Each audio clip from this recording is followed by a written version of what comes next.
આટલી વાહિયાત ફિલ્મ તારે જોવી છે? પુષ્પા. નમસ્કાર દોસ્તો, હું છું ગર્વથી ગુજરાતી વિપુલ અને તમે પણ ગર્વથી કહો હું ગુજરાતી. મિત્રો, આજે આપણે વાત કરીશું પુષ્પા ધ રાઈઝ ફિલ્મ કેવી છે એની. એટલે મારે આમાં કંઈ નવું કહેવાનું નથી. આ તો 4 વર્ષ પહેલાં આવેલી ફિલ્મ છે અને બધાએ લગભગ જોઈ જ લીધી છે. પણ મેં ફિલ્મ હજી સુધી નહોતી જોઈ, કારણ કે મને કે એમાં બહુ ઇન્ટરેસ્ટ પડે એવું લાગતું નહોતું. મને આ સાચું કહું તો મને આ KGF, પુષ્પા આ બધામાં મને કોઈ જ ઇન્ટરેસ્ટ નથી પડી રહ્યો. રાધર એના ટ્રેલર જોઈને પણ મને કે એમાં મને રસ નહોતો પડી રહ્યો કે આમાં નવું શું છે. અને એટલે જ મેં અત્યાર સુધી પુષ્પા ફિલ્મ નથી જોઈ. મારા એક મિત્રને મેં પૂછ્યું હતું કે એનો ટેસ્ટ સારો છે, મતલબ મારા જેવો છે, તો મેં એને પૂછ્યું હતું કે કેવી ફિલ્મ છે પુષ્પા, તો એણે કહ્યું કે વાહિયાત ફિલ્મ છે.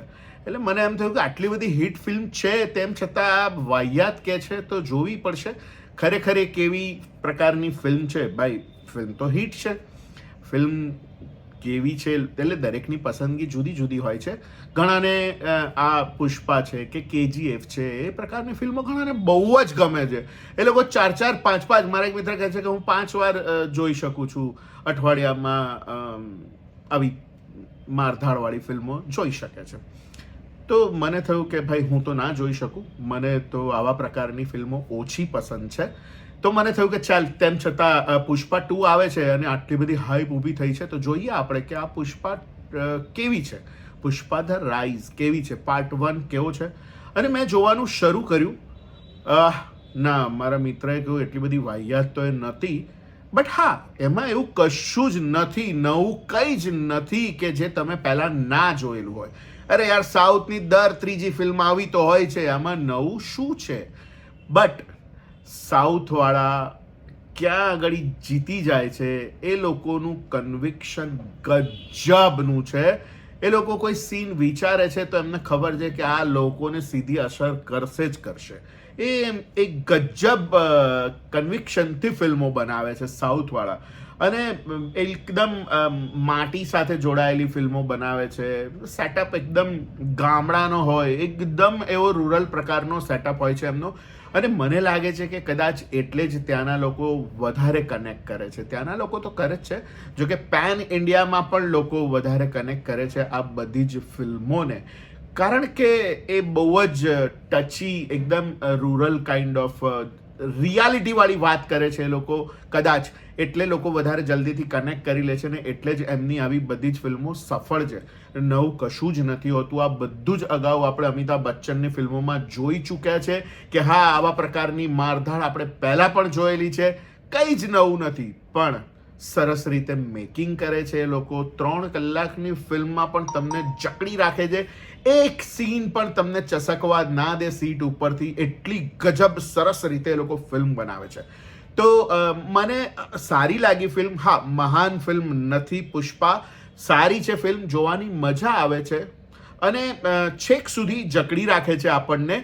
તો આ પણ એવી જ ફિલ્મ છે, એવું કશું જ નવું નથી આ ફિલ્મમાં. પણ હા, એ મજા પડે છે. ક્લાઇમેક્સ તમને એટલી જબરજસ્ત ક્લાઇમેક્સ છે કે, અને મને એવું લાગે છે કે ક્લાઇમેક્સના લીધે જ પાર્ટ 2 જોવાની આટલી ઇગરનેસ છે લોકોમાં. લોકો કાગ ડોળે રાહ જોઈ રહ્યા છે કે પુષ્પા 2 ક્યારે આવે. સર, નવાઈ લાગે છે મને કે હું બુક માય શો ઉપર હમણાં ચેક કરી રહ્યો હતો, 6 વાગ્યાથી, સવારે 6 વાગ્યાથી શો શરૂ થાય છે. અરે ભાઈ, પાન ઇન્ડિયાને આ લોકોએ સાઉથ ઇન્ડસ્ટ્રી બનાવી દીધી છે. મતલબ સવારે 6 વાગે, હા, એ લોકો જોવા જતા હતા સાઉથમાં. લોકો રજનીકાંતની ફિલ્મ આવે, કમલ હસનની ફિલ્મ આવે કે આ નવા કોઈ પણ સ્ટારની ફિલ્મ આવે તો સવારે 3 વાગ્યાના પણ શો લોકોએ જોયેલા છે.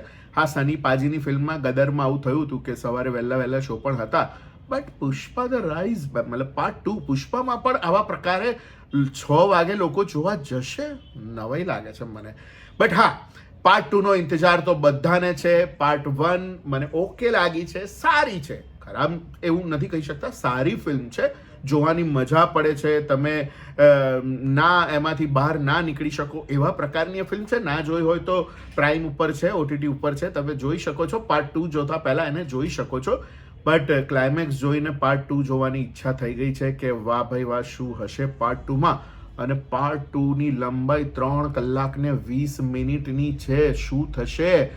હા, સારી નીકળે તો સારું, જો કે સારી જ હશે. પહેલી પાર્ટ બી સારી હતી તો બીજી પણ સારી જ હશે. તો મને લાગે છે કે પાર્ટ 2નો પણ રિવ્યૂ કરીશ, જોઈને કે કેવી લાગી મને. નોર્મલી ગુજરાતી ફિલ્મોના રિવ્યૂ આપણે આ ચેનલ ઉપર કરતા હોઈએ છીએ. હિન્દી ફિલ્મોને બહુ રિસ્પોન્સ નથી મળતો હોતો. હું કરી નાખું છું પણ લોકો એને જોતા નથી બરોબર. પણ તેમ છતાં મને થયું કે ના, પુષ્પા વિશે વાત કરવી જોઈએ, કારણ કે બીજો પાર્ટ આવી રહ્યો છે તો પહેલો જોઈ લઈએ અને એની વિશે વાત કરીએ. તો મિત્રો, તમને કેવી લાગી હતી પુષ્પા એ લખજો તમે કમેન્ટમાં. અને તમને એવું લાગે કે ના, વિડીયો સારો છે તો સબસ્ક્રાઇબ કરજો મારી ચેનલને, લાઇક કરજો અને ફોરવર્ડ કરજો. અને મળીએ છે, બને ત્યાં સુધી પાર્ટ 2નો રિવ્યૂ પણ કરવાનો પ્રયત્ન કરું છું. ત્યાં સુધી મળીએ છીએ આપણે દોસ્તો. અને સ્વસ્થ રહો, મસ્ત રહો. ત્યાં સુધી મળીએ. આવજો.